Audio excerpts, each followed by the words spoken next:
Hello everybody, Angie Woods with Dog Psychology 101. I have a special guest today. This is Erika Linsley. She has been a client for many, many years. She loves corgis, right? And so we're going to talk about her two corgis today, little Bella and Breeze, and she's going to tell us what she does with them, but I'm going to give you a little hint. You know, she does great agility work, but she still has some behavior problems. Yep. So for me, this is a great example how we can be awesome in sport, and she's going to talk to us about the milestones that she really gained with Bella, and now she's going to start working on with Breeze and agility, but still having behavior and relationship problems. All right? Yep. And so the two can be very conjoined together, but using natural dog behavior in agility, very appropriate, in dogs that do protection work, obedience training, it can be used everywhere. Also, don't be surprised if you hear us get onto a dog or two. We've got my 8 dogs here and her 2 dogs running around, and so we may have to go up, not so much. So we'll see. Like now. So they're barking through the fence at each other, which I don't mind them being at the fence together. I just don't want them barking and being fussy together. They should be calm. Perfect. All right. So tell us who you are, Erika, and tell us about your pups. Well, first of all, let me thank you for asking me to do this. Absolutely. This is my first, I have to say that. Thank you for coming. Started with Angie because Bella was, we got her as a pup, and within her first year, we were getting, basically bottom line, she was sort of somewhat attacking us, really getting upset with us. I didn't understand why. Literally went through 24 hours of just whether I was going to give her up, because first dog, need to say that, and found you, thank God. Thank God. And what we learned from you is that she was trying to be the boss of us. We were apparently just not being the pack leader enough.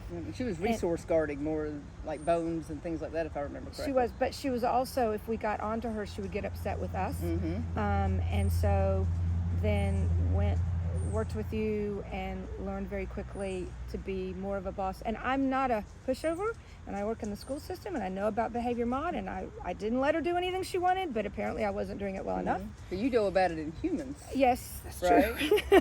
That's true. But I do understand cause and effect. If you do this, you do this. So I felt like I wasn't allowing her some of these things you see on TV. The dogs were allowed to do anything they want, and we weren't doing that. But it wasn't enough. So got to you, and in the meantime, she is a working dog, and I always wanted to do something. I didn't know anything about agility, but I knew I wanted to do something with my dog. I had cats for laps. I didn't need a lap dog. So found agility and learned very quickly that it also gave her a job. And then through the process, again, first dog, she learned it. She took to it like white on rice. She learned it faster than I did. I felt like I was building the plane while I was flying it. I knew nothing. I didn't know what I was doing. She would get it. But in the process, it was also creating that bond between us. So it really just helped everything. Wonderful. Yeah. So that's where sport can be awesome. Right. Plus, it's just fun.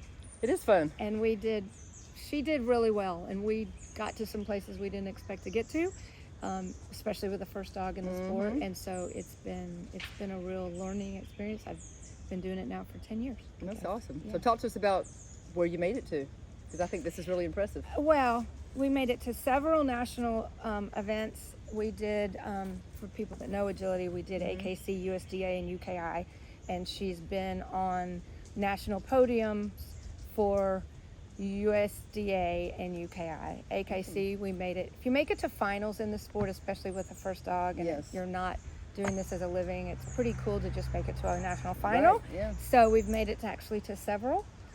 She has 5 championships through the process of getting these qualifications and things. So she's really, it's been great. She's now 12 and a half. She's retired. Corgis have long backs. We did lots of chiropractic with her, and she had a regular massage, canine masseuse, and so we really took care of her. But she's now having mobility issues, which doesn't surprise me. So she's retired. All athletes, right? Yeah, exactly. Human or It's the dog, same yeah. thing. And she never, knock on wood, she never got hurt. You know, some dogs get hurt doing the sport. So it's been really, really cool for lots of reasons. Really enjoy it. And That's so awesome. now I'm I can see the training. pride when you talk about it. I love am. it. It's very cool. I know people that have done this sport many years and have never made it to a national final. Yeah, exactly. And so it's a very cool thing to be able to say you did that. You happen to get the right dog. It's right? and I You got happened the to be right my dog first. and a great teacher, obviously. Well, so. yeah, I've had very good instructors. Let me say that. So to operate at that level, which is why I wanted her to come on our podcast. Well, because you can operate at that level in things that are very human, like agility is a very human thing, right? It's a very awesome sport. I love to watch it. You know, I went to the Westminster Dog Show a couple of years ago before COVID hit us. Well, February 2020, and they begin that with the agility championships. AKC finally added agility to the program. It took years, but they finally did it. Yeah, and that was wonderful to watch that. This tiny little border collie named Baby, about the size of your corgis, not much bigger, won that year. Yes, and fantastic to watch. If you guys have not, if you're watching this, you've probably watched some agility, but it's really a wonderful sport. It helps build a lot of confidence in the dog. Yes, definitely.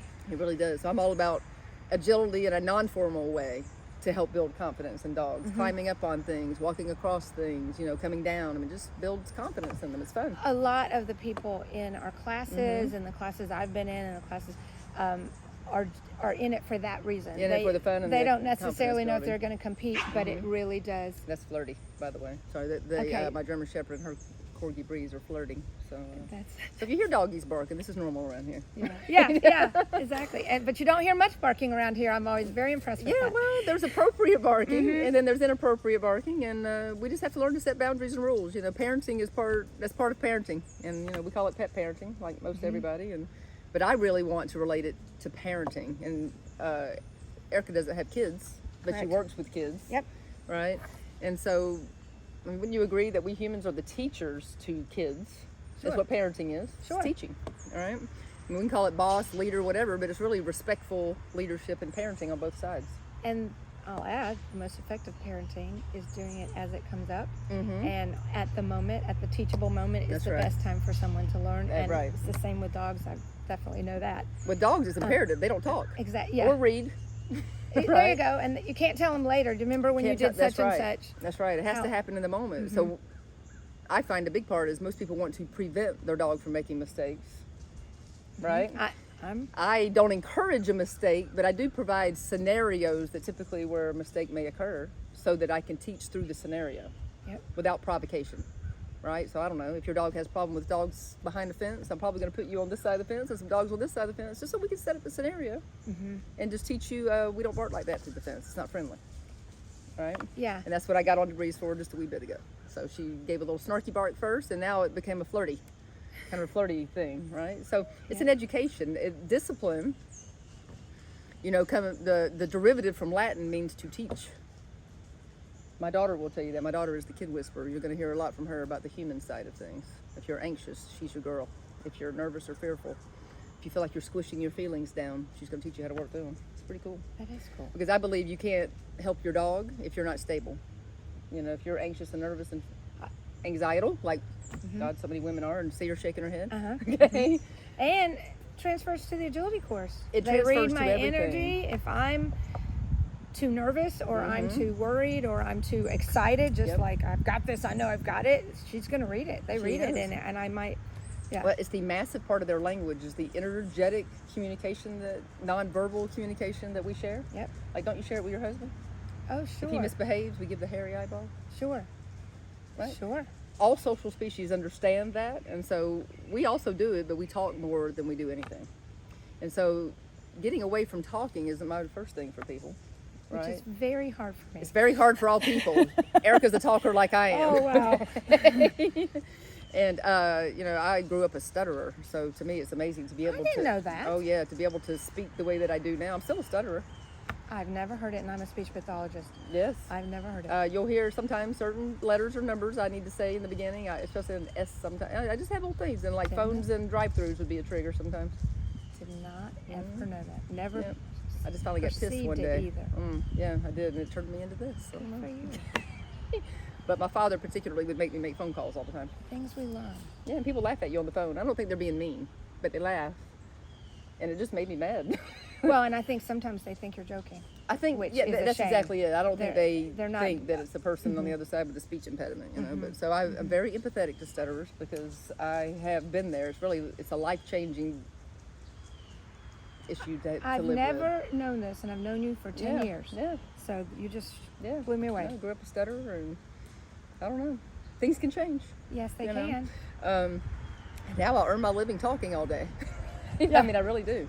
So your anxiety, more than agility, it has everything to do with your relationship with your dog.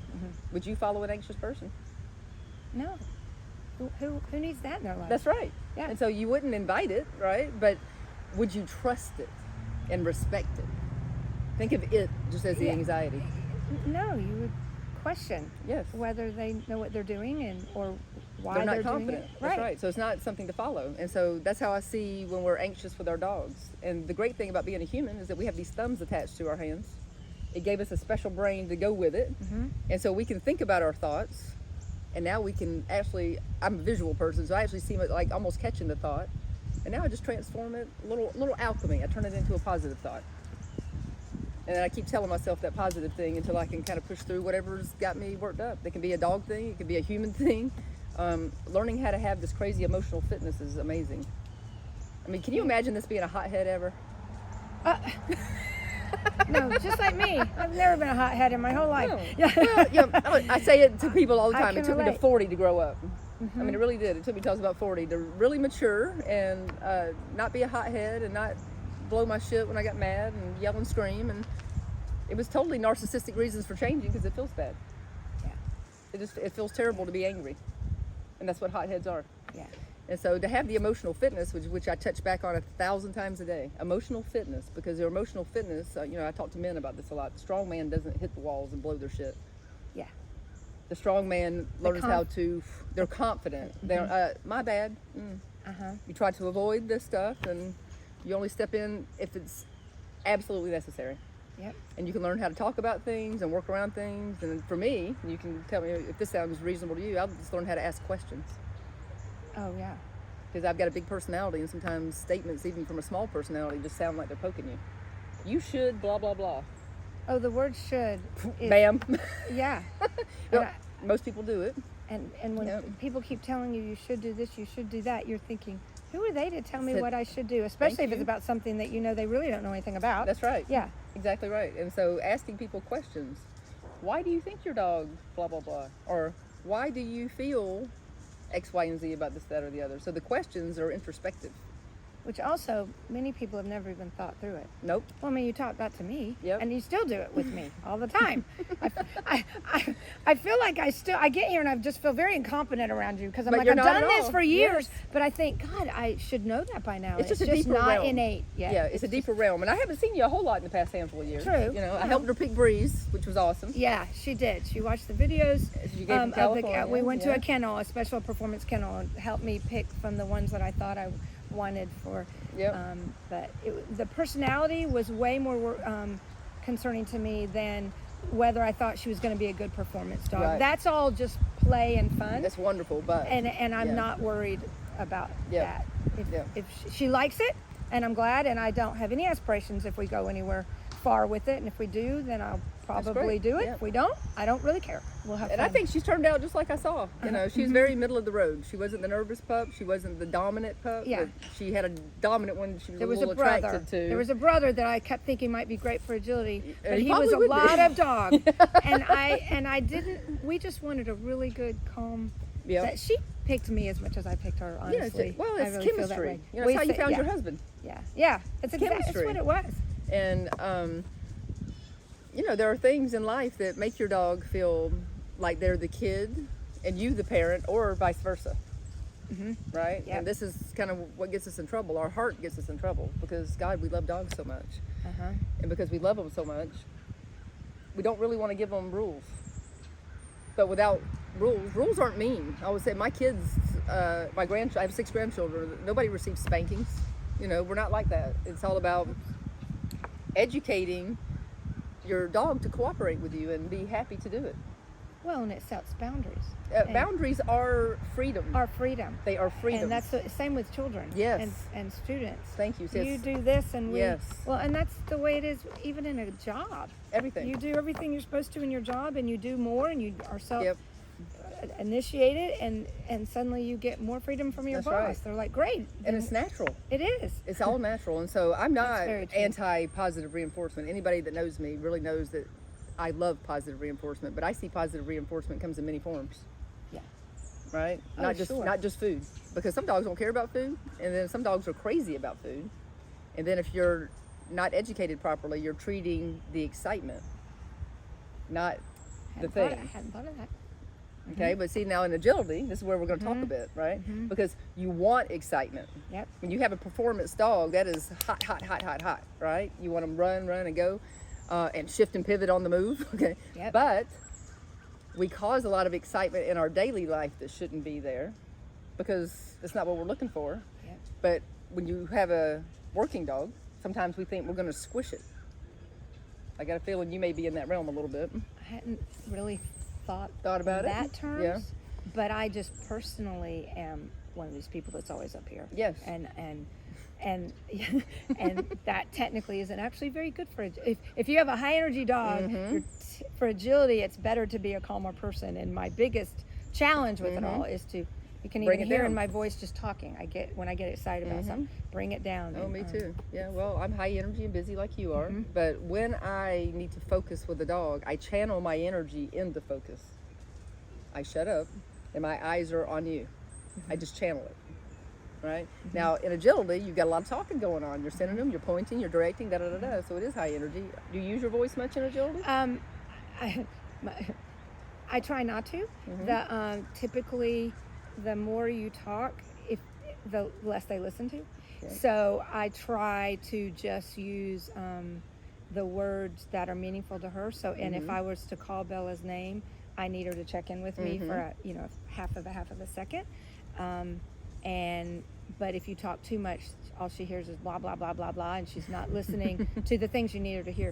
I may actually teach a couple verbals to breathe. I've kind of started for those times that I actually need that. The best handlers say very little, except the words that they need. That's right. Is what I see. Yes. So if you guys listen to me at all, I say the same thing. Well, that's very true. Shut up, Erika. How many times have I heard, Erika, shut up? I try not to tell her shut up, but yes, be quiet. But I have, and I've had instructors tell me, just shut up. But we have to understand that we're humans, so humans, we talk. Yeah, and that's how, and that's we me. talk. Dogs are not human, they're canine. So the difference between primate, human, and canine are radical, and it causes all of our problems and you don't understand it, right? Yep. And so learning how to be quiet puts you in tune to their language. Because Erika will share with us in a little bit, like the girls fight sometimes. Yeah. And occasionally she doesn't see why the fight started. But there's a language in there that she's missing. It may be fast. It may be 1 second, right? But it's almost always over competition. Almost all fights are over competition. And it is. What I see is either it's over a morsel, a crumb, it's over a sniff, or sometimes I feel like I see resource guarding, it's over me. But yeah, it's not just... Yep. Because 99% of the time, they're fine. Just fine. They're fine, yeah. So dogs, now she has 2 female dogs. Yeah. Something I say to clients all the time is that dogs are men. Even when they're women, okay? They're men. And what I mean by that is think about, why do boys play the way boys play? Do you have brothers? Yeah. Yeah? Oh, yeah. Older, Wrestling. younger? Okay. Both. Yes. So what's the reason? Like, boys don't think about it because it's just what boys do. Yeah. But when I ask men, they come up with it right away. So why do boys play like that? Because we girls, we talk and we're communal. To get energy out? Yeah, but is it competition? No. And boys? When I think about the wrestling, you don't think that's competition? I guess it is. I always thought of it as energy and somebody trying to win. Probably. Yeah, and it's kind of a dominance competition thing amongst boys, right? It's who boys are. So in the dog world, there is not 2 separate sexes psychologically. In humans, men are from Mars, women are from Venus. Absolutely. Right? You didn't hear a word I said.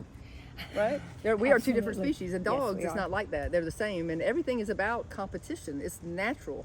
And so being competitive is natural. When you hold the level of leadership that's needed for your pair in the house, they understand I can't compete like that.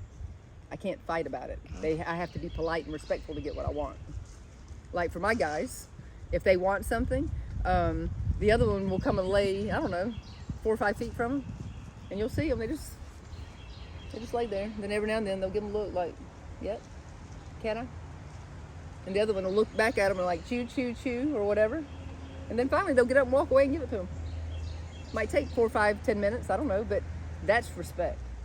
I would like to have the bone. And they just lay there. They don't harass them. They're not coming into their bubble. They're not coming into their space. They're not trying to take it. They're just laying there. Kind of every now and then, like, is it time yet? So can I ask a question? Mm-hmm. So when Breeze was puppy, so she is 22 months now. Okay. She'll be Almost 2 in 2. November. Okay. When she was puppy, first in the house, right? I would see Bella with a toy or something, and Breeze would come up and just take it from her out of her mouth, and Bella never did a thing. I always wished she would correct her a little, just to let her know, but Bella didn't. And then we came to the time that I always thought her puppy card was expired, and I thought that Bella would be a little bit more, no, you can't always have that, and it just didn't happen. Maybe I can remember once that Bella actually got upset about it. She's just not and remember, she used to bite you over bones. Oh yeah, Right? yeah. So she's not really a dominant dog. Which is what you've said all along. That's right. I didn't feel like I saw that in my house with me, but yeah. Well, this is the relationship part, yeah. right? Not the agility part. Yeah. Because she loves that work, right? And so she'll do that happily. But the relationship part is the things that matter sometimes to us, but always the dog, right? But do you have a personal bubble, a social bubble? Sure. Okay. Dogs do too. Do you allow them to come in your social bubble without permission? Depends on who it is, right? The dogs. Yeah. I'm sure I do.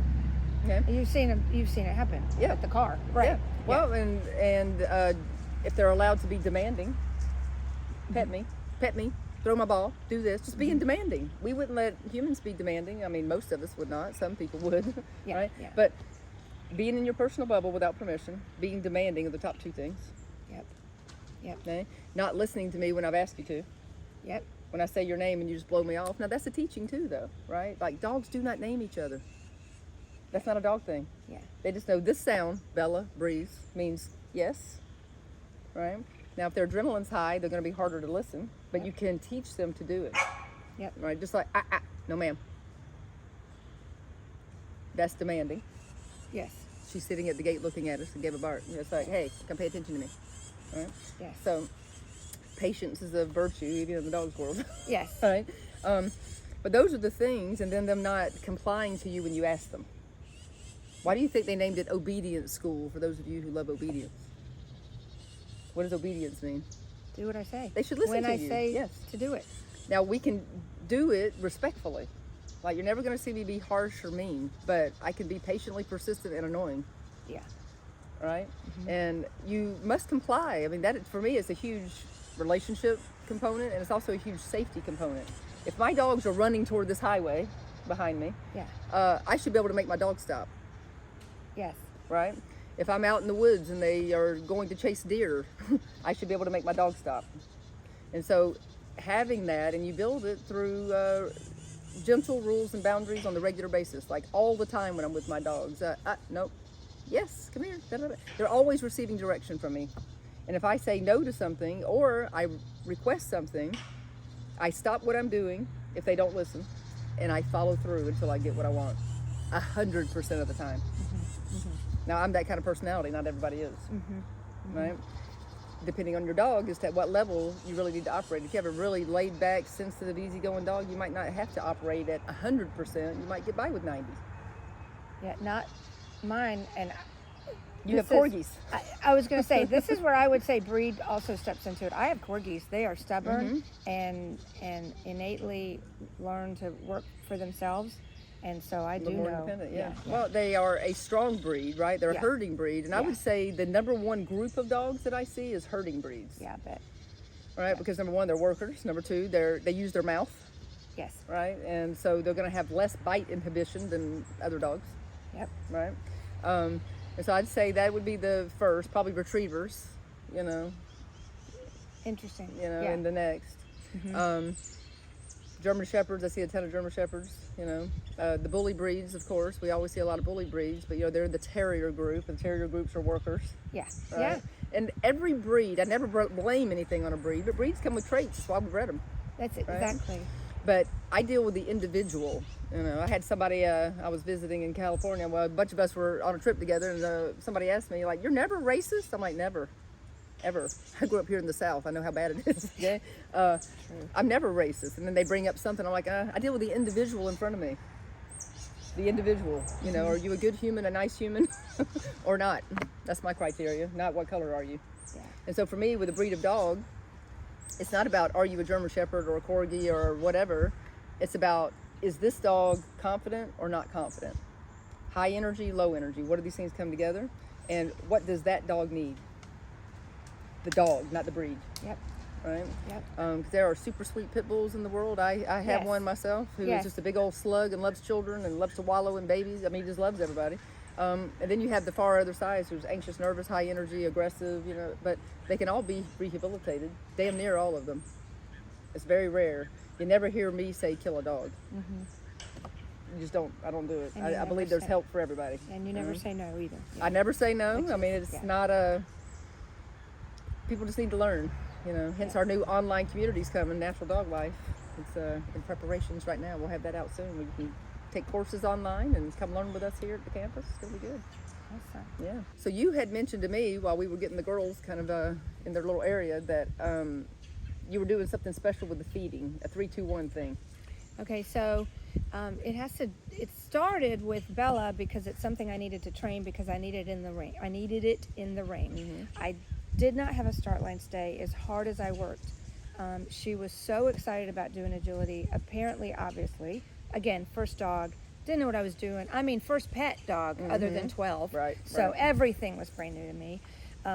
So I didn't ever have a good stay even in anything, regardless of whether the ring. So trained her, and she took to it beautifully. An instructor trained me to train her the 3-2-1 where you put them in a stay and you're walking away to get myself in the position I need to be on the course, and I'm saying 3, 2, and I may do it faster or slower. I do it random, and then 1 and break is her release word. So it gave me the ability, as the courses got harder, you have to be where you need to be to be able to show them where they need to go. Yep. So I started doing it with the food to train her, and did it beautifully. And so a bowl of food, and believe me, corgis particularly love to eat. Usually corgis are overweight. I don't let mine get overweight, but because they just are food motivated. And again, took to it like white on rice. It's like she knew mom's going to let me have that food when she says break, so I don't have to decide to choose to do it on my own. So my youngest one, Breeze, I was getting the same thing in training. I am getting the same thing. Her stay is better than Bella's. I know more now, just in general. But the agility is exciting, and she knows she gets hot dogs when she crosses that frame or that dog walk. And so she was just starting to break a little bit too soon. Well, and a little bit or a lot, it doesn't matter. If they don't break, if they don't wait for you to say break, they're breaking. Right. So I was instructed, let's do the 3-2-1 with her, and immediately the instructor was seeing her. The behavior was different. Her eyes were getting big. She knew she was going to get to go, and mom's going to say that word, and I'm going to get to go, and it's working beautifully. So I do it with the food every time we feed, with both of them. Now, just lately, Bella's 13 in February, so even older than 12 and a half. Last couple months, I'm noticing we've done 3-2-1 with her for what? I think I started at 8 years ago with her, and she's always done it beautifully. In about the past couple months, she's been just ignoring me, and she's breaking on her own to her food. Breeze, doing beautifully. She's waiting, doing it beautifully. And I do feed separately, and they can't see each other where they're eating. And I admit, I've let her. She's 12 and a half. She's great. And she's retired. She's retired. I'm like, I don't really care that she's breaking and getting it anyway. If I really get onto her, she'll wait. She'll do But it. but here I go, allowing things that. Well, you have to decide. Now, she's not doing agility, but this Right. in itself, now there again, if you've listened to much of what I do, I would never cause excitement with food Okay. in the relationship, right? Yeah. But in agility, she needs the theme, and I'm always thinking, like, how could we create that without her dinner? Without food. Not Okay. necessarily without food. I'd probably use maybe something different. Sure. Okay. Like, I'll show you some treats I have, and you won't have to use hot dogs. Something And a little more healthy, Healthy. That'd like be, freeze-dried liver. sure. Oh, sure. The Yeah. Bill Jack and the hot dogs, when you are training a puppy, are so much cheaper than all of Yeah, that. they are. And They I've are. always, Bella had allergies, so I had to Yep. give her the high expensive treats Yep. to do. And there's a lot of agility people that I've heard say they don't make their dogs work for their meals. Let you know. Do you want to work for your meal every day? No, You actually do. I guess we do. You do. You go to work. I guess Then we you do. get to go to the grocery store. I guess we do. Dogs work for there, so you know, Dog Corps, my nonprofit, I work with street dogs all over the world. This is why I'm so funny about food. Interesting. How do dogs earn food in nature when there is no kibble in the bowl? I go find it. That's right. They're scavengers, Mm-hmm. right? If you get lucky, the old ladies like the pot cakes in the Bahamas. They get called pot cakes because of the pot cakes that form with the peas and the rice. And the mamas would throw it out to the dogs, Interesting. and that's how they got their names. So, dogs work for food. So I'm a firm believer in, yes, we're going to go hike and do some good brain work and physical work. We come back, then I feed you. Yes, makes sense to them, Interesting. right? In nature, they work, they rest in the heat, they come back out in the evening to work. Mhm. So yeah, I believe everybody should work for their stuff. We do. Well, in my case, and for agility, it seems to be transferring Yep. well to the ring. And I know dogs don't generalize a lot Mhm. very well. In agility depends on what you're doing, but I'm seeing that it's really helping me in that. But I have been allowing Bella to not have to do it. I let her get away with it. Well, Bella's still very normal at 12. You know, like cognitively, she's still very normal. So you can continue to do all the same stuff with her Mhm. that you always have. And I think by you requiring the same stuff, you're going to have a better relationship with her, right? That's what I started questioning myself Yep. on. Yep. If she's going to start pushing me because I'm allowing that. And Yeah, just not to, just the same thing. Just do the same things. I mean, when they start getting senile, it changes the game. yeah. That's when you And kind of she's get to do She's less. not there yet. Yeah, she's not there yet. She's completely normal. And Breeze is very young. So Yeah. having them on the same page, but not allowing them to compete with each other like that. Competition is normal, right? We all compete with each other. It's normal. But not to allow them to compete and fight. And that's where brings me here. Yes. Because I dealt with that with Bella, and so then Breeze is coming along, and so now here's one of my first questions. I've always been told, anybody that knows corgis, they're high energy and they can be, as Angie says, spicy. That's Yes, the word yes, she yes, always spicy. used with me. And I had 5 different people, and I believe you were you were maybe the 5th, because I finally had to get to you. In the course of having Bella the first year, and none of them knew each other, tell me at some point, yeah, I don't think I would have gotten a corgi for your first dog. So that Hard first dog. Hard first dog, Yeah. but we got through it. Yeah. So I'm so it's so ingrained in me that I didn't want to have to go through that with Breeze. But I was warned that 2 corgi females, you know, Hard. if you make it to 2 and they're fine, you can relax. Well, here we are. It started a couple months ago, maybe probably sooner before I really recognized it.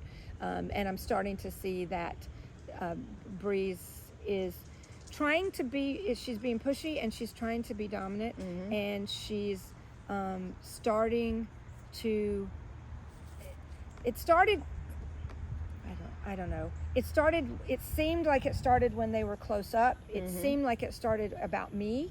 That's my mom, that's not your mom. I know you tell me dogs, there's no jealousy in the dog world. Well, not jealousy as in human jealousy, but it goes back to competition. Okay, and when you use that word, that's exactly, I think, what I'm seeing. I want to be with her, you don't get to be. And it started there. Now it's to the point, Bella can be across the room, and Breeze may or may not be sitting with me. Last night she was over there. I was, and Bella was, and I suddenly hear this bit of growling, and the lip is going up, and I see the look. I really now recognize the look on the face. Got it. I recognize the ears. And so that's when I'm really confused. Like, what is that about? That is not, it doesn't seem to be about me. Right. Well, it can be even about the room. Well, So number one, okay. Breeze is going to be the more dominant dog. That's plain. It's not about who arrives in the house first. Yeah. It's Okay. about their doginality and what kind of temperament they have. And she's going to end up being the more dominant dog. She showed you that from a baby. Okay. She came and took her bones. Okay. Oh, okay. Yep. Sorry, never even thought. And Bella let her. That's what I'm saying. She's actually a pretty laid back corgi for a corgi, I think. Okay. Bella is. So that's one thing. Having a high food drive dog and causing all that excitement, that's what I'm saying. I may help you do a little research to gain the goal you're looking for without using that. Okay. Okay? Because by teaching her to be crazy excited over the food, you're creating a high level of adrenaline and competitive mode. And that's why they fight over sniffing the floor. Okay. Didn't you mention they even Yes. get to fight over sniffing Oh, a it seems scent? like a sniff, or it's happened a couple times outside. Yeah. And it had to be a scent. There was no food out there. It had to be something in the grass. Yep. So who knows? I mean, somebody could have dropped something. It could have just been something. But see, it's competitive like that. But you're creating adrenaline with food, right? Stop. So we're creating adrenaline with food. To me, that's not a healthy thing. Okay. Food means calm. Now, you can learn how to separate a treat and not the meal. You know what I mean? Sure. Like, we can use either your hot dogs or freeze-dried liver or whatever the case may be, and make that the super special thing. And bam, you do that, you get that, and make it just that. You know what I mean? Just the treat, That would be easy. not her meal. That would be easy. And then everything in the house. I have a lot of rules about my house. Number one, I don't let dogs play inside my house. All play happens outside. Kind of like kids. I don't want kids running and jumping my sofas and acting like little gorillas in the house, right? Okay. Play happens outside. Right? If I see, what do you do when she does that to her? What do you do when she gives her the hairy eyeball and across the room? Well, I'm trying very hard to catch it. You're the one that taught me. Think the thought before they do. As soon as I get the look, I do the Yep. She does appear to respond to me. You know, with Bella, I felt like there were times. She did Sorry, not, but I didn't think Bella gave a shit about what I said, except in a ring. That's I would tell you. I tell everybody I know that Bella doesn't care what I say.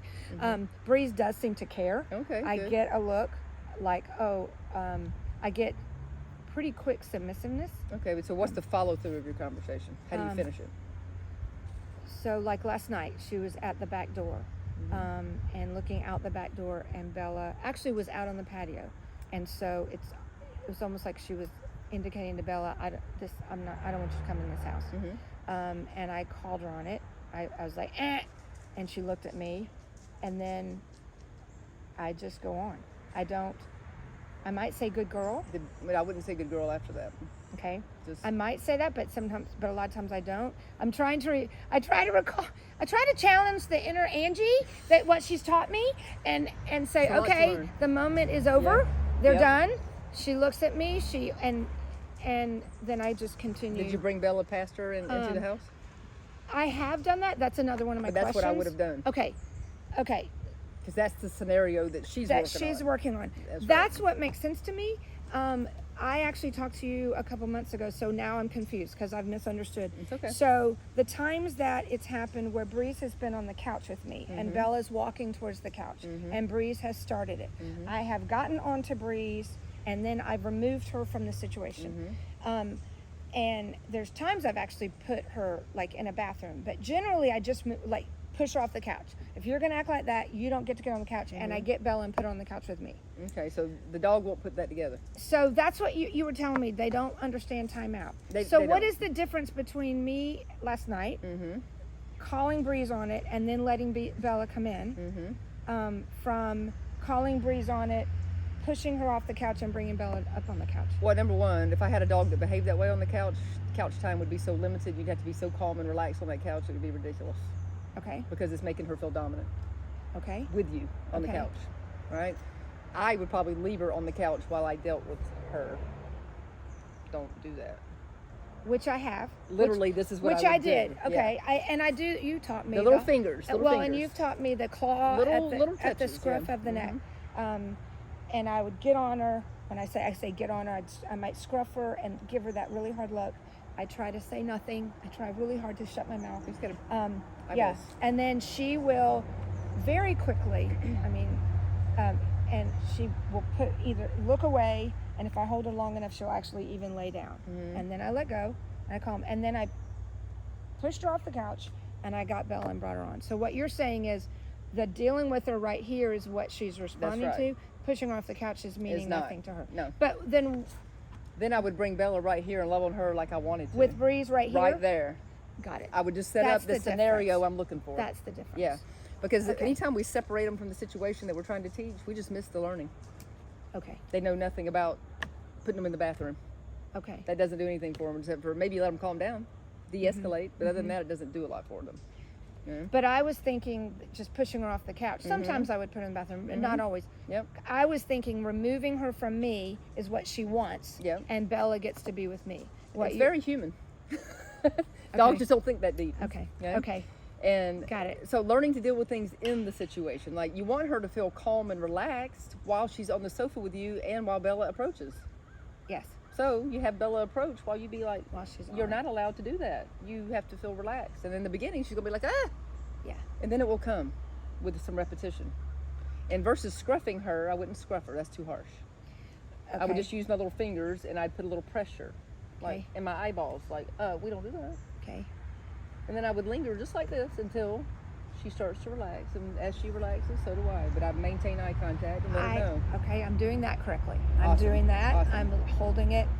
Until Just don't grab her. Yeah. but All right, because touch. that leads to the next question. 3 times now, maybe 4, and the last time was recently, and she got me.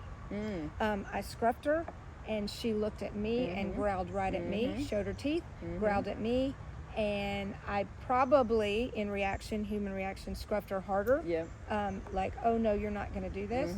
And now she's wheeling around, and biting she you. was trying. Yeah, it's a bite.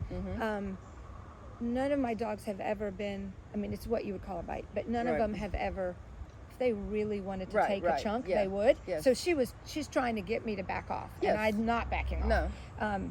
So that's the part when I emailed you Got a it. while back Yep. and said, okay, now I feel Now like what? it's escalating. Okay. She is now growling at me. Yep. Over the not- discipline. Yeah. Over the discipline, and not often, but I know better than when I dealt with Yep. Bella, I didn't get to you fast enough. So I'm Got like, it. all right, Okay. that's where I am. So I think you're being too harsh. Too harsh. Yes. Because and Which she I don't does ever say that to her. She's not harsh. That's well.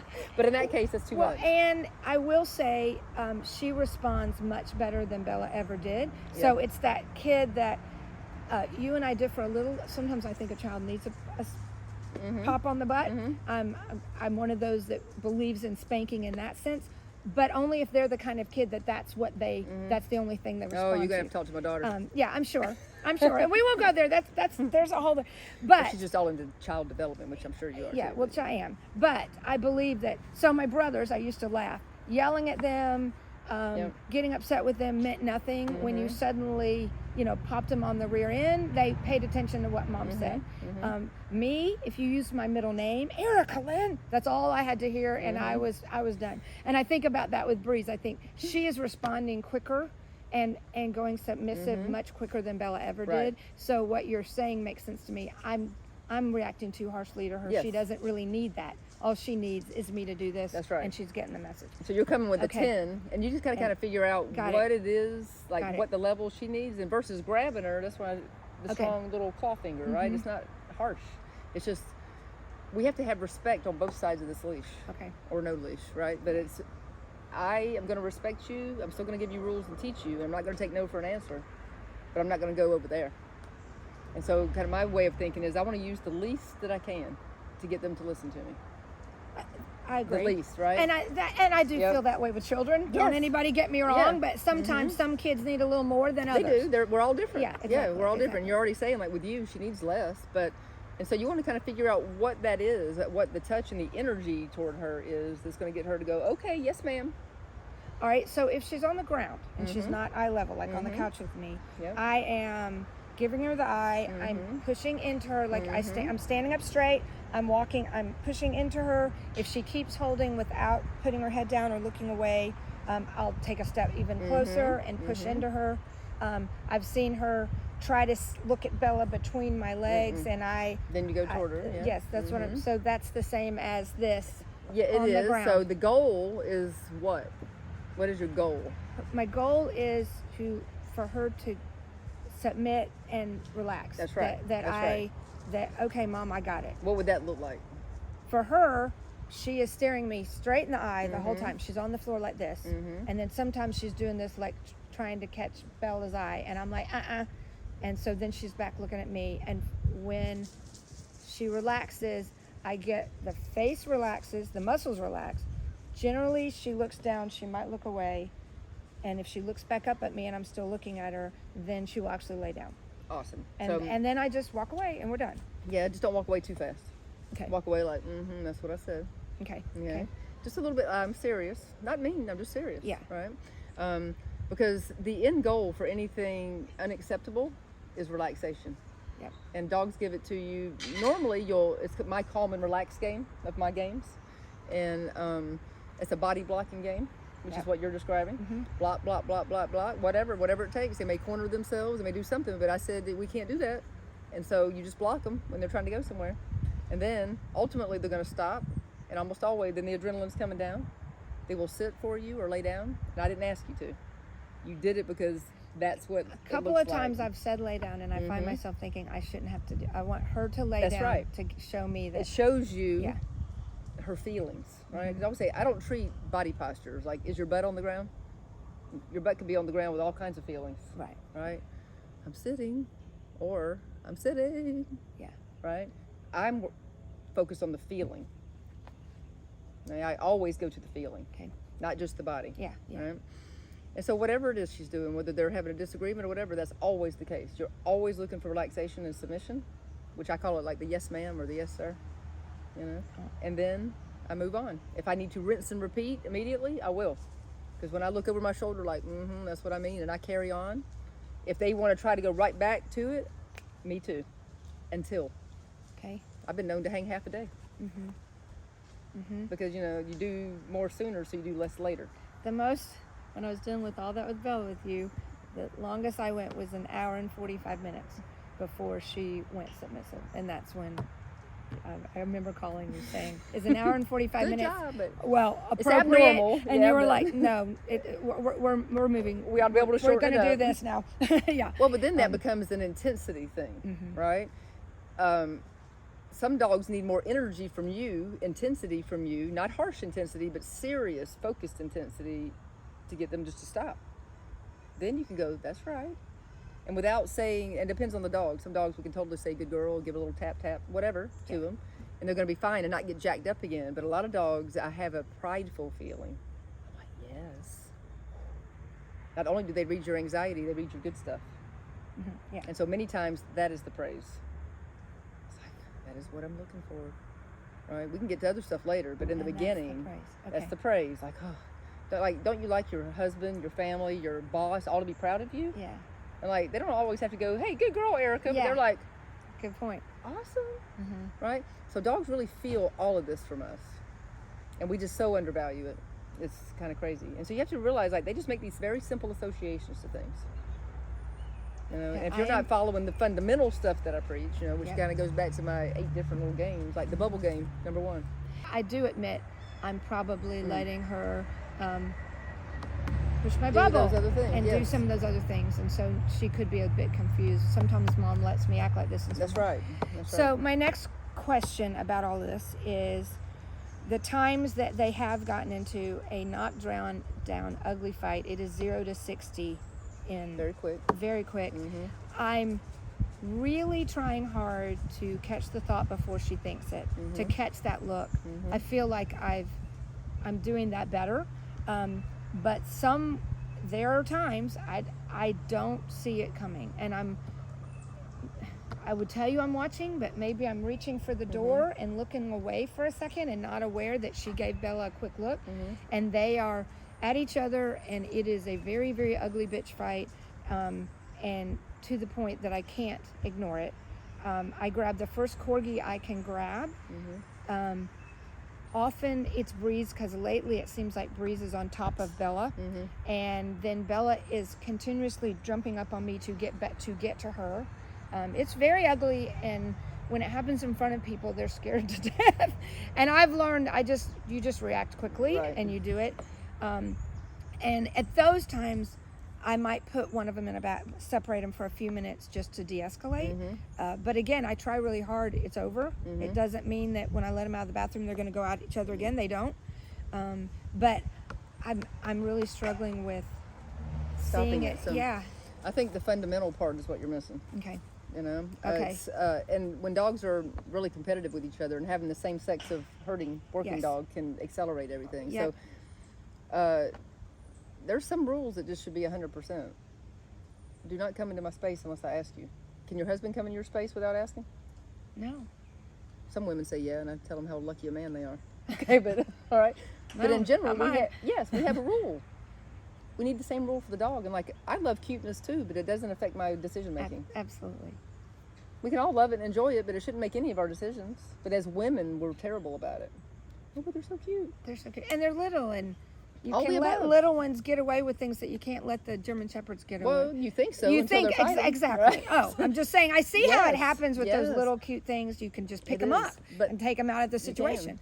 But that's not. I totally understand. They're missing out, you know. And it's just because they're small doesn't mean that their brain operates any differently. Right. A dog is a dog. They think the same regardless if they're a Chihuahua or a Great Dane. The brain is still the same. The psychology is the same. Yep. And so that's one reason that we see so many of these sharky Chihuahuas, Yes. because they're treated like that. They're picked up when they're barking or trying to bite somebody. Exactly. You know, and they live on laps. Yep. With no parameter around it. All right. So you want to scoot up a little bit? I see your sunshine's sure. got you a little bit. I guess it's through those leaves. It's coming through. There we go. So coming back to the fundamentals of you may not come into my bubble unless I ask you, right? I play the calm and relaxed game sometimes just because I can. Sometimes I just interrupt a behavior. Doesn't have to be a bad behavior, and you're not going to be mean about it. Sometimes I just step in front of you and go, and Josh calls it the what? What? Right? You can do all kinds of little things like that. The invisible line game, when you're cooking in the kitchen, as an example. You stay over there. I don't have that. Yeah, because I mean, think about food and dogs. And I vowed I would do that with the second one, and I haven't done it, and I'm going to start. The good news is you can start things immediately. Yeah. And things will start to change very, very quickly, because what I think you have going on is that you're living like most people do with their dog. Yeah. Right? It keeps me in business in America. Okay. You've gotten a lot of money from me, and it's all been worth it. Every Well, thank penny you. for us. But yeah. But it is. Our culture is very doting on dogs. Yeah. We're blessed to live Yes. here. We're blessed to have extra time and money to spend on them. Yes. When you don't have kids, many people Oh, yes. think they are the kids, and I have to remind women all the time, the dog did not come from your vagina. It is not your baby. Yep. It is your dog. And so honoring the dog means understanding all this, you know, so that they can live the happiest life. And you can have the happiest life with them. You know, because when you understand the psychology of a canine, so think about some things that are primate. Because we primates, we do some very particular things. And one, we have hands. Yeah. Yeah. And I really believe that dogs, particularly in America, live like prisoners. House, yard, leash. House, yard, leash. When are they ever free? Like, we don't walk out of the door tethered to somebody. Yeah. Think about that. I mean, hell yeah, a lot of dogs are leash reactive. They live like prisoners. So they need structure in their life, but they also need freedom. And my goal is always to give dogs freedom. You know, I live with 8 dogs. I'm going to take her for a walk maybe in a minute if we get done in time, and let you see freedom. Yeah. Because it's they can have it, and then when they get enough of it, coupled with their structure, now we really have a free life. Oh my God, I love listening to you. We get to do fun things together. But I make you listen when you need to listen, and it's just like parenting. You ever see a kid on a leash? Yeah. Every now and then they're going to die because they don't know how to function on a sidewalk or pay attention in a store. They're not being taught. They're just being restrained. Yep. I have wild little 8-year-old grandchild. Boy, when he was a toddler, whoo, wild, Yep.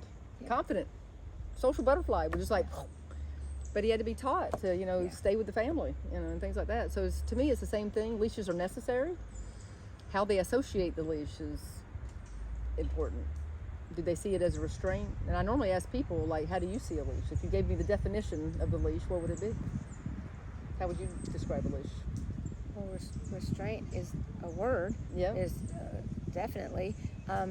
I also see, I mean, in mine I don't have the confidence to not have mine on lead when we're not in a fenced-in area. But to me, it's also I see it as they haven't been trained right, so they have to have a leash.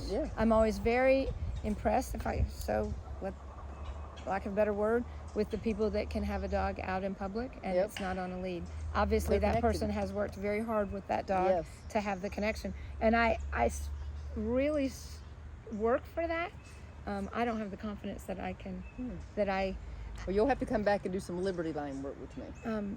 Okay. So I can show you how to start getting your dogs off the leash, even at 12. Because Bella, I'm too worried. Without a 100% recall, it's a safety issue. And I didn't realize that with Bella, and I didn't teach it and work it with her, I admit it. And I do not have 100% recall, and we're far enough from the road that this wouldn't worry me. But when we're anywhere near a road, I would not consider having her off lead, and I consider that my fault. And I know that. At this point in the game, it's safety. I would be very careful about having any dog near a very busy road without a leash. Just, I mean, there's some in my pack that I would not hesitate. Like Brick, for sure. 100%, no matter what I'm doing, he'll stay right with me.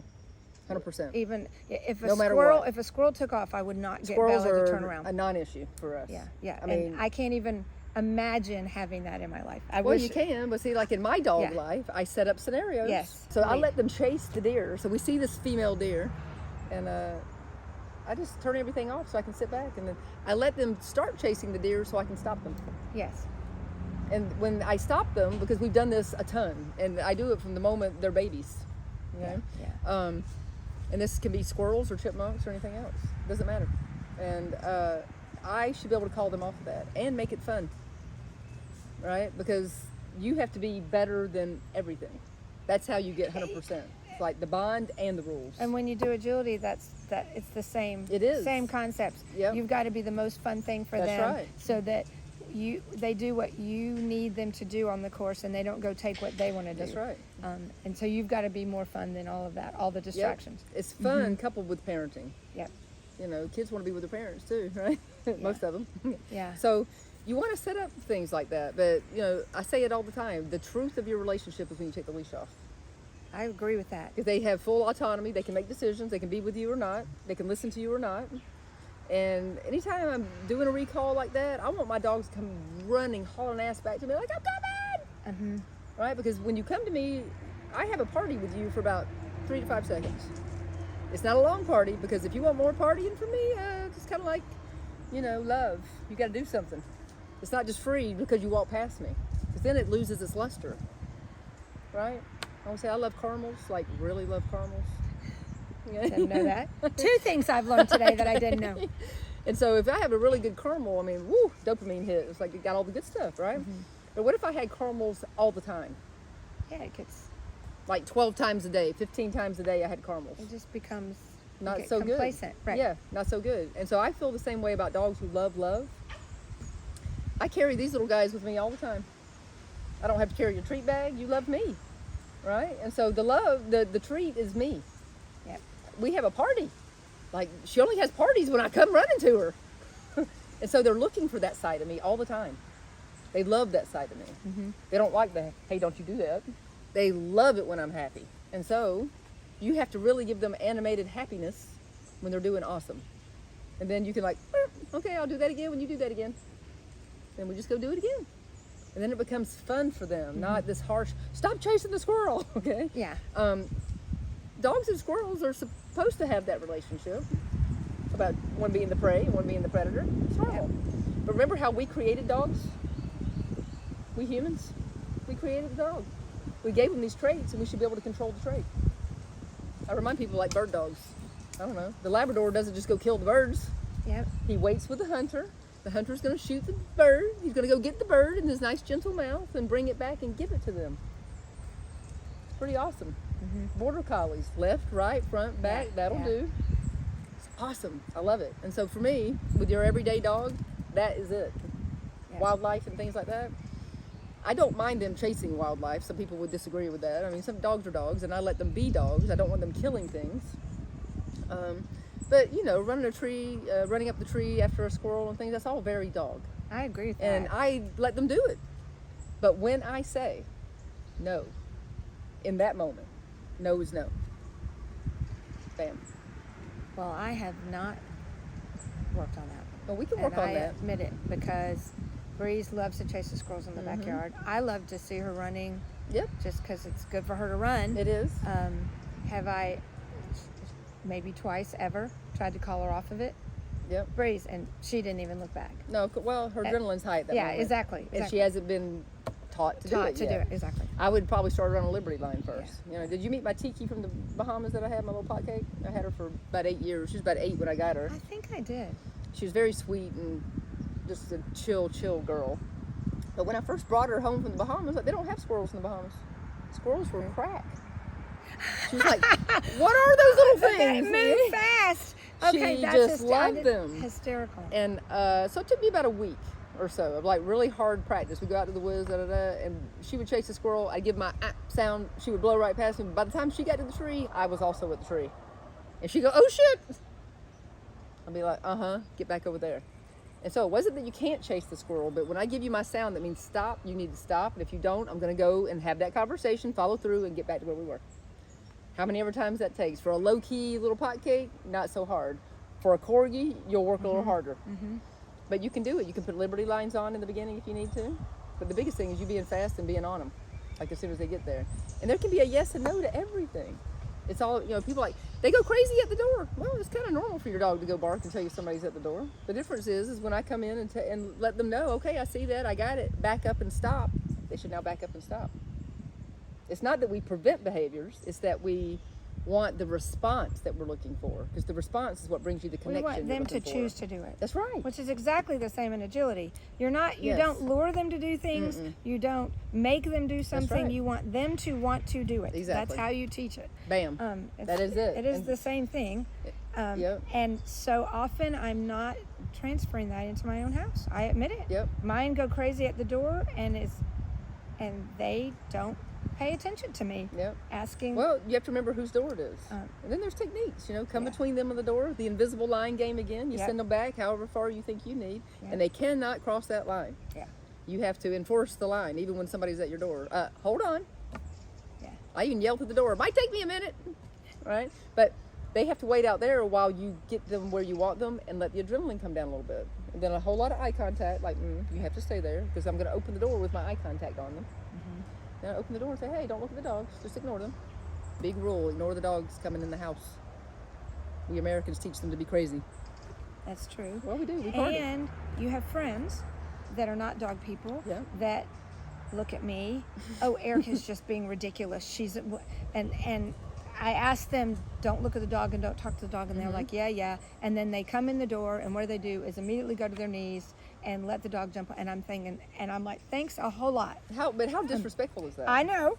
But they're just laughing at me because I'm too over the top, and I want all this from my dogs. Yep. And that's frustrating. Well, this is what I recommend for people. Now, I have the type of personality that's just not going to happen. I know. I'm going to remove you from my floor if you do that. Okay. So, when people are coming over, and they're coming over, I have a talk on the telephone. Right? And then I have a talk at the door. And then I have a talk as you come in. And it's pretty plain. I mean, it's disrespectful. Sure. Because they're teaching your dog to be crazy with people coming in the door. And I know that they're not smokers, so I'm going to ask them this question. Yeah. Would you let somebody light a cigarette in your house? No, I would. If they did, I would politely ask them to step outside on the patio. Okay, so what's the difference? Yeah, there isn't. Oh, I agree with you. Yeah. So, it's amazing how many times, especially as puppies, I really, you came to my house. You did a home visit. We went through all this. Believe me, I've spent a lot of money with Angie. And I get it. But it's fascinating to me, if they're not dog people, especially when you have this cute little puppy. That's right. That they and I'm like, thanks a lot, you guys. But they're teaching your dog. Yes, they are, and Right. I am aware of that. So humans, we greet with greetings. We greet with hello, handshakes, hugs. We greet that way. Dogs don't. Yeah. Dogs greet with a sniff and a feel. Who are you? The smell tells them what you are. Their vibe tells them who they are. Right? So dogs greet quietly, and humans greet excitedly, and so it's a practice, and it's cultural. Yes. This is very much America. That American. We're going to go do a clinic in Portugal. And my client who moved to Portugal, I did a little Zoom with the dog walker, and they were saying, like, people in Portugal, which I find strange because most of Europe is not like this, just walk up and pet your dog. I said, oh, well, we're going to teach Portuguese how not to do that. Okay. Yeah. Yeah. And so we're going to do a dog clinic there. There's a lot of people need help. Interesting. And so it sounds culturally, like they're suffering from some of the same things. But it's really predominant in America, right? And so you travel in Europe? Yeah. Okay, so my daughter has a French degree, and so we've done tons of France, but all of Western Europe really, and most of Europe, minus the extroverts of Europe, like the Italians and probably the Portuguese, right, are kind of introvertish culturally. They don't make a ton of eye contact with you. They're just a little more subdued, right? And so you be in downtown Paris, dog off a leash, following their person through the crowd. Sure. Getting And on into the restaurant. Everywhere. And nobody asked to pet the dog. Did you notice that? Not till you just said it. But Nobody asked to pet the dog. You're right. They just don't. And so they see it as interrupting their dog in public and being rude. And so we have some German ladies around the corner who are obedience trainers, and we like to send them obedience clients, and they send us trouble clients. And it's funny, the mama's very German. She's from Germany. And she goes, you know what I say to people who ask to pet my dog? I'm like, what? She goes, go get your own dog. So they'll tell you to go get your own dog. That's cute. They just understand, don't corrupt my dog. It interrupts the connection between you and your dog. Like, why are you not supposed to pet service dogs? Yeah, they're working. They're supposed to be connected to their person, picking up on a seizure, picking up on hypoglycemia or something, right? So allowing other people to immediately come into your dog and get attention like that interrupts your connection with your dog. They start to seek the affection from others. That's why when you open the door and the neighbor comes out the door, your dog hauls butt to the neighbor, right? They've been taught to seek the affection from others like that because humans greet excitedly. Interesting. Yep. Isn't it? Yep. So you have to find your way. You're not me. You find your way of enforcing respect in your home. Like outdoors, it would be the parking spot that I make dogs wait behind my booty. I protect you. And then when people are approaching me, they can't touch my dog. We have to have a talk, right? And if you have a social butterfly who loves people, now we kind of have the excitability problem with people. Other dogs are fearful. They have a fearful problem with people. So all of that would cause them to bite you or hide from you and just make a negative mark on the dog. Yep. So for all kinds of reasons, let's just call it neutral when you meet a dog. It's very self-sacrificing, parenting. Yes. Right? So this is where the non-human parent gets to be sacrificial with a little being, because it's really giving up some of the feel-good just in the situation. It's not that you don't do it. You get to love your dogs. You know that. Just not when you walk in the door. I do remember when we first got Bella here, my husband looked at me and said, so when do we get to play with her? And you said, because everything we were hearing, it was like, we're going to do this, we're going to do this. And we're like, well, what about the fun part of having a dog? And you were like, you can do that. It's just that you decide when that happens. That's right. She doesn't decide when it happens. You decide. I was like, oh. Not to be pushy. That's all. Yeah. So, so when you guys hear me, if you're not watching the video, just listening to me, we've got 10 dogs amongst us, and we're just making them listen a little bit. If you hear little sounds of discipline. So I want you to have all the fun. We've talked a ton about that. Yeah. But most people, when I first meet them, are in the yes land so hard that they have no rules for the dogs at all. Yeah. That in the beginning, me talking to you is a whole bunch of boundaries and only because I'm just swinging the pendulum. But it's always about coming back to the middle and having balance in there. Right. That's all. Because I say it ought to be fun as hell. But I can be firm as hell. I always say the dog gets to decide. I ask you to do something, now you decide. I don't go to 10 right away. I start with a 1. If you don't listen, I go to 2. Just energy coming up. Yeah. Right? Until I find the threshold for that animal, so I can get their attention and have that little you must calm down conversation. Then we roll on. And the more you do that, the better it gets. The invisible line, oh my gosh, you could do that, depending on how much you're at home, 20, 30, 50 times a day. Yes. Wait right there while I go get whatever. Just, it's a baby rule. And baby rules, because here's what I think the crux of your problem is. Number 1, the relationship is off a little bit. Okay. They don't see you as the parent. They see you more as the playmate. Okay. Right? Would you agree? For the most part, but maybe not completely. Yeah. Not completely. Yeah. Because you definitely give some rules, but this is kind of where I'm going with it. Okay. I think you're not giving fundamentals, the basics, regularly. And then you throw a big card out. I would agree with that. And then you're going, you have to listen to me. But your mindset that you're getting from them is not that you're the parent. Generalized. Yep. Right? Okay. It's that, you're the playmate, and then you try to give me a big rule, and then they're like, you don't give me rules. But when you start a little invisible line, you can't come in my bubble, calm and relax, all those little things that I do, and you're putting just parameters around them, which give them freedom. Yes. Right? Yes. Then when you give them a little rule, they go, You give them a big rule that made sense, because the little rules are there all the time.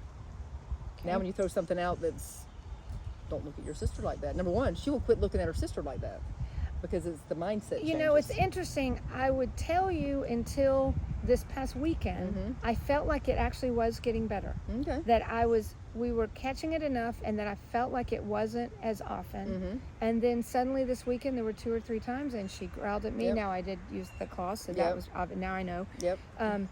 And I was thinking, damn, I felt like she was responding and getting the message. Well, but it's the other stuff. See, right now you're jumping in the middle of a crisis. Yeah. You're not in, like, relationship building. Yeah. Makes sense?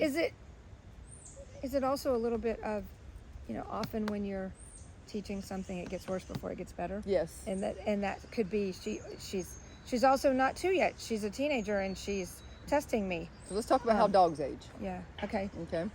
And this is why you're seeing it when you're seeing it too, while this is bubbling up so hard right now. Okay. Okay. So do you understand how dogs age? Well, I say teenager. I think she's.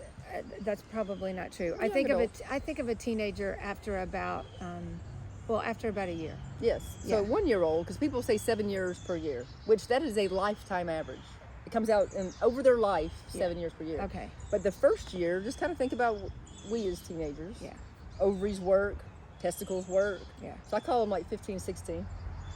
At 1 year old, maybe 17, 15 to 17, depending on dog size. Okay. Smaller dog is going to be a little older, larger dog going to be a little younger. Okay. As they move through that second year, which she's doing, she's 22 months old, they are maturing in the head. Maturing. Okay? So she's going from 1 year old, teenager, to I'm a woman. Yep. Right? And so as she is maturing in the head, they get more serious about things.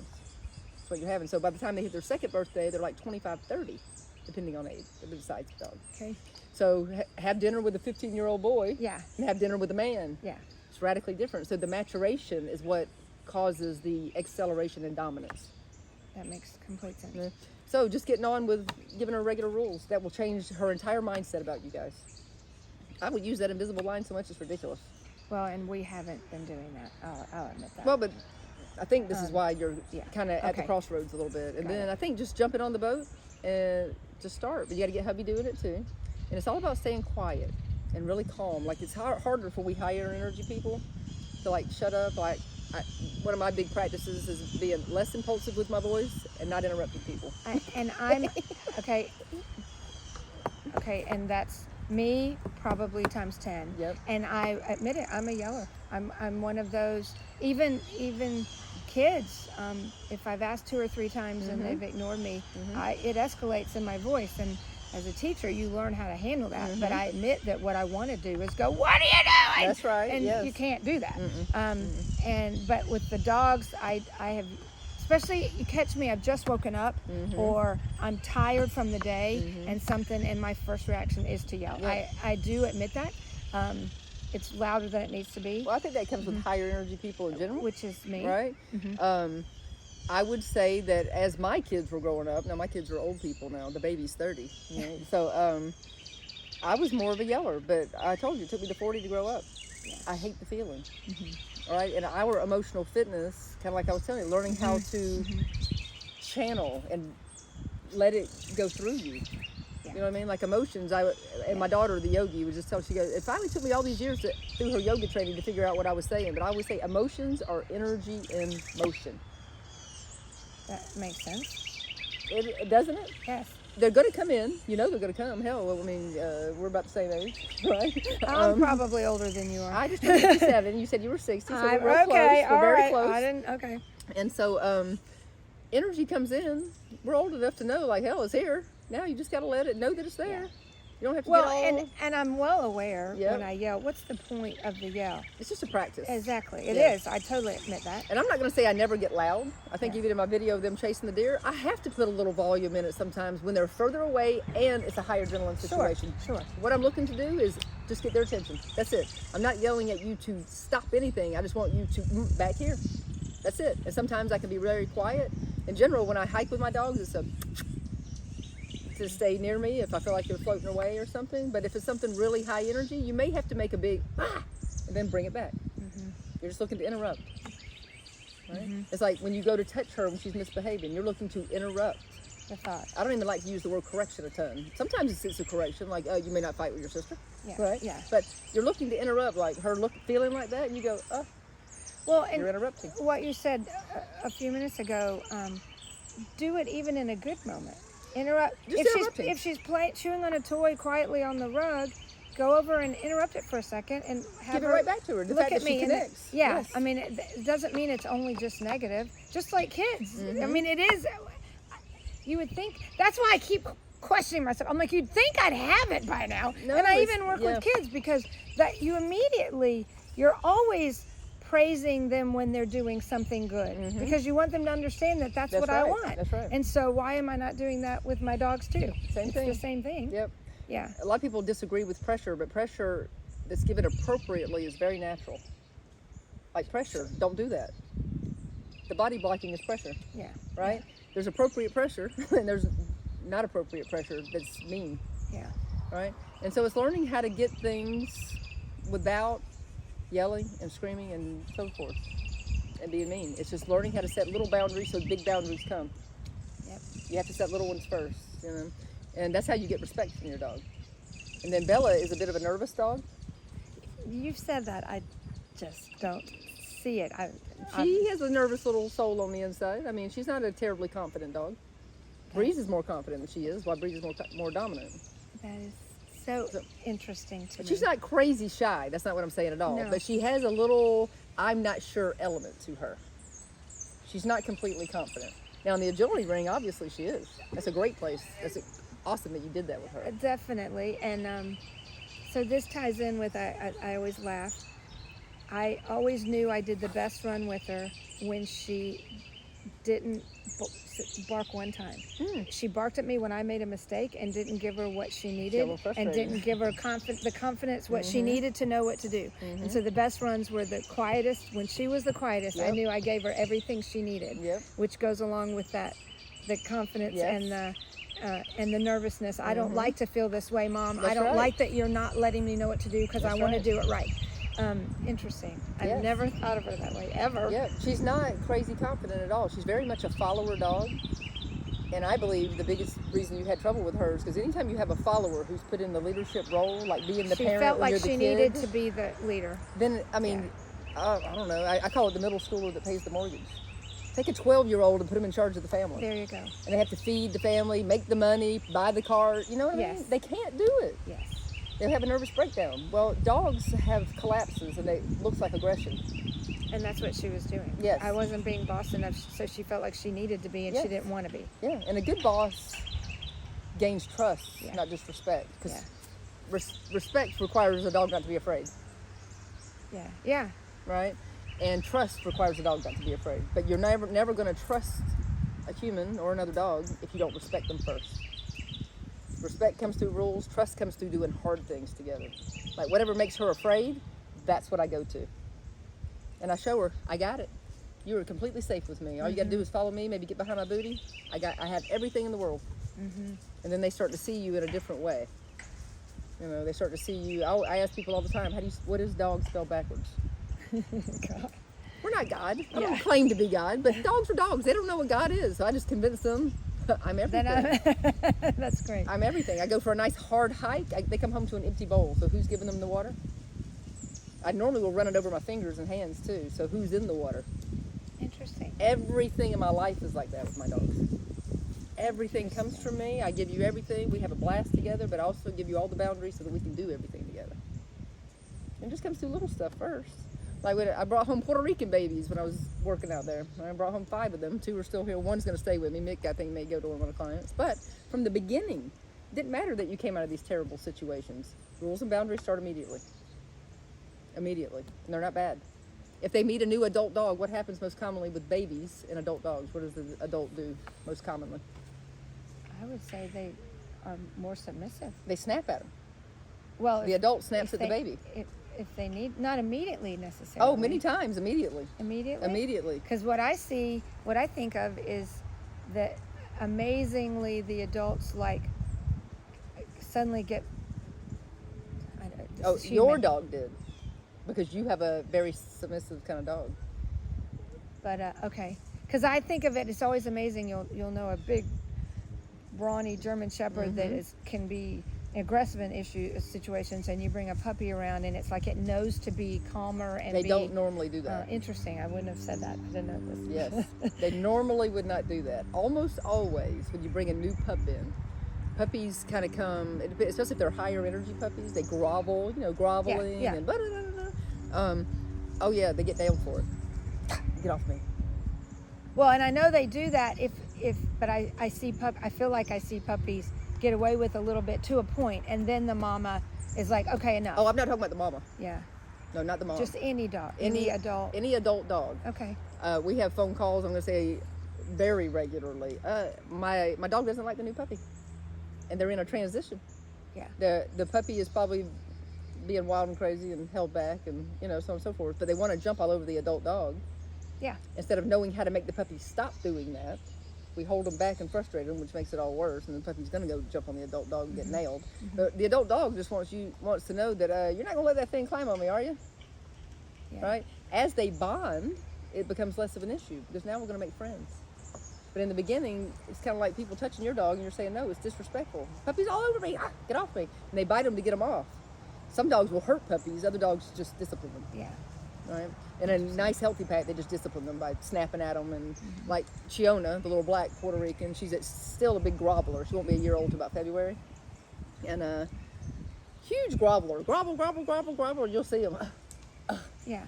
Which I didn't really see Bella do. And I knew that would be normal, what I call a little correction here and there. And I was fine with that. And I really didn't see her do it. That's what I mean. So she's not. I've sometimes now big. I get what. I sometimes wonder if it would have helped if she had done that. Well, but it's not her nature to do it. Yeah. Okay. That's why, see, the dynamics play out naturally. Yeah. Okay. Pardon me. She's born with her doganality. She's born with hers, and that's what you're seeing. Yeah. Look at the way she even carries herself. All right. Tell me. Well, have a look at Bella. I mean, she just looks. Pardon me. Well, she is, but she carries herself low. If you even look at the difference in breeze right now. Pardon me, guys. Okay, well, that's why you're the professional and I'm not. Her head's up. Yeah. Her tail's up. Now, Bella doesn't have a tail. Yeah. But her whole body is higher. Like that, I see there. And Bella, when she carries herself, rarely looks like that. Okay. She carries her head lower. And when I did see it, that's interesting. I envision when we had a big competition, and it was an important run, national run, right? I would see what I would call, she'd get her prance on, and she was alert. Those ears were up. She was looking at me the whole time. Mom, I've got this. I could tell. Now I know exactly what you're talking about. Awesome. I never thought about that. Yeah. So, but daily, you're right. Walking around the yard, that's what I see. Yep. But not that what I call that prance. No, she carries herself low. Interesting. Which is more submissive. It's respectful. Like when she meets other dogs and things. If she comes in, kind of low and chill, super respect. She's never ever. I've never had to think or thought about her and other dogs. No, she's a lovely follower dog. Breeze is just a little spicier. Yeah. She's got more zest, more dominance. Does this all make sense for you? Absolutely. Hopefully it'll help you at home a little bit. Absolutely. I want to hear back from you. Okay. And then kind of hear how you're doing with it. But I think kind of reread my ebook that I sent you, right? And I've read it several times. I'm gonna start practicing those little games. Since you've done so much, with Bella, you've been around a lot of, commands and that kind of thing, you'll understand, body blocking and the line and things like that. And then you just got to start practicing. Well, and I, having dealt with it with Bella and starting with you 10 years ago, I do feel like it is much more innate with me and my husband. Sure. That it's much more innate than it was. Experience, but sure. I still see the areas that I'm just really not doing it 100% of the time. And now I have one that she really needs me to do it 100% of the time. Well, she does. And, so Bella can be happy too and not get beat up.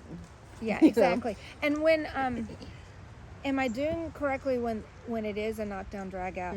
I mean, I have to get one off the other. Well, you do need to get one off the other. I would maybe try to figure out how I can hold 2 dogs. If you have a husband at home, great. But if not, just in the same vicinity. Wait until they bring it down. Wait till they both calm down. And then everything comes back to 0 together. Okay, I am not doing that. We are separating and putting one away. So there's no consequence. Okay. Mama should be sitting there between them going, we will not do that. There's an energetic exchange. If I had 2 little ones, I wouldn't take one and put them away and let them. No. So I leave them together. Like most people do separate dogs after a fight. I keep everybody together and we're going to come back into it together. Okay. And then I'm not doing we're going back to normal. Okay. So following those little rules I laid out for you. Yep. Back, all the little games. The games just are purposeful. They're just skills, right? And then I guarantee you'll start to see less of all this because the competition won't be allowed. There'll be a clear understanding about who's the parent. Okay. Right. And then the food thing, I'll talk to you about how to feed her slower. And then I would use some kind of treat. You pick the treat. I can easily do my 3-2-1 training without her food bowl. Yeah, I mean, just I can make it do treats. that. Absolutely. Yeah, absolutely. Yeah, that's not a hard just thing. don't make it her dinner. Yeah. Because that causes competition. Okay. It's going to have a feeling of the feeling that she's having when you release her is what she associates food with. Okay. That can cause a problem, especially with other dogs. Okay. If she has a high food drive. They definitely do. A couple of my kids do, but like high food drive can be useful, like in agility and things, like when you're doing that kind of stuff, but it's not useful when you're trying to maintain calmness. Right. Right? Yeah. So calmness is the name of the game in like everyday life. That's the inner Angie channeling. Erika, you're supposed to be calm, shut up. Yeah. Well, remember, I channel it into focus. I shut up and then my eyes, I really channel it into focus. I'm definitely missing things with the times that it has happened that I would tell you I truly have no idea how. I obviously missed something. Do you have cameras in your home? No, we don't. Set up some cameras. You could send me some snippets. We could. The most recent time the knockdown drag out was right at the back door. We were getting ready to go out. So they probably are excited at the back door. They are. And then all they have to do is step on one or the other wrong. And then it's back. maybe that it really just I had no idea. Well, just kind of think, if you and I were approaching a door together, maybe we're excited, I don't know, there's some fun out here. I'm shoving you out of the way. You're shoving me out of the way. If we're the right kind of temperaments, maybe we're corgis. Yeah. You're going to bite the other one. Yeah. It's about respect. When we go to the door, it means slow down. It does not mean speed up. Most people do things like, you ready to go outside? And we get them all crazy. Yeah. Well, and you're the one that taught me. I'm careful, not 100% of the time. I mean, I admit it. I truly admit it. But I generally, they have to wait for me to go out first. Breeze was learning it. I mean, it's amazing how quickly she has taken. Will sit down and look at me. Now she is trying to. If there's a squirrel out there, so there's a teachable moment right there. That's I right. could be using it. That's exactly right. And it's not necessarily out the door. It is out the door first, but it's deeper. Yeah. Are you connected to me? Yeah. Especially if you go out on a leash. No excitement. Yeah, we do. But the backyard even. And so like even these guys, many times when I send them to the gate or back in the house or whatever, I call them by their name one at a time. Name, Pop. But I choose the calmest dog. Okay. And so even like going to the backyard, it might be, we go to the door. But if they are going hot to the door, get in front of the door. Up. Slow down.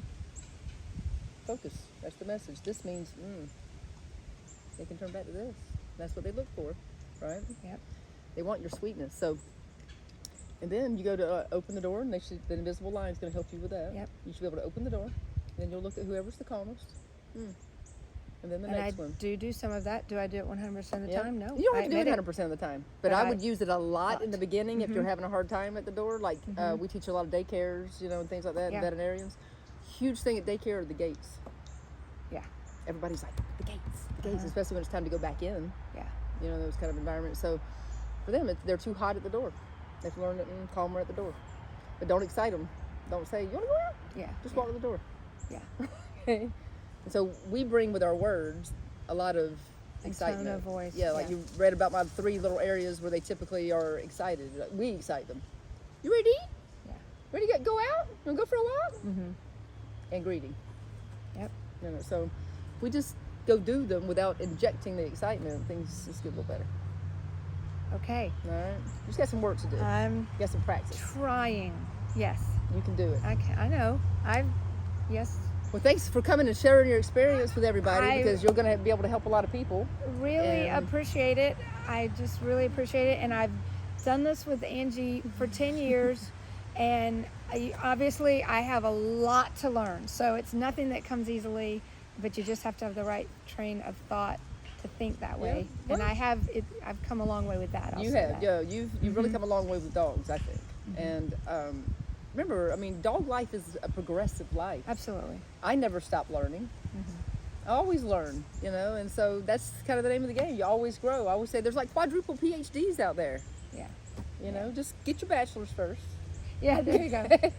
Then work on the rest. There you go. Well, thank you guys for joining us. I've loved having Erika here, and I hope you guys can pick up on a few of these tips to help you in your relationship with your dog. All right, live your best natural dog life. Bye. Thank you for joining us for Dog Psychology 101. Please make sure you hit like, subscribe, and hit that notification bell so you'll always be first to know about our new content.